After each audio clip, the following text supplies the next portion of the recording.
मान्सूनच्या आगमनापूर्वी आणि पावसाळ्यात डासांची उत्पत्ती रोखण्यासाठी राष्ट्रीय कीटकजन्य रोग नियंत्रण कार्यक्रमांतर्गत जून महिना हिवताप प्रतिरोध महिना म्हणून साजरा केला जातो.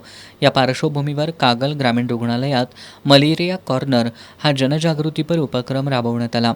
पावसाळ्याच्या दिवसात डासांची पैदास वाढून हिवताप, डेंग्यू, झिका, हत्तीरोग आणि चिकनगुनिया यासारख्या आजारांचा प्रादुर्भाव मोठ्या प्रमाणात वाढतो.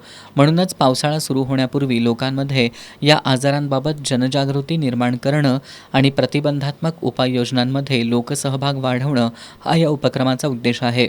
मलेरिया कॉर्नर या उपक्रमांतर्गत हिवताप आणि इतर कीटकजन्य आजारांच्या प्रतिबंधासाठी वापरण्यात येणारी विविध साधनं, डास अळी नियंत्रणाच्या पद्धती, विविध प्रतिबंधात्मक उपाययोजनांचं प्रदर्शन आणि प्रात्यक्षिक सादर करण्यात आलं.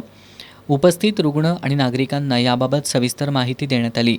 आरोग्य निरीक्षक RP दांगट यांच्या मार्गदर्शनाखाली प्रकाश पवार आणि राजदीप घोडके यांनी या उपक्रमाचं आयोजन केलं असून या उपक्रमासाठी अतिरिक्त जिल्हा हिवताप अधिकारी JK कांबळे यांचं विशेष सहकार्य लाभलं.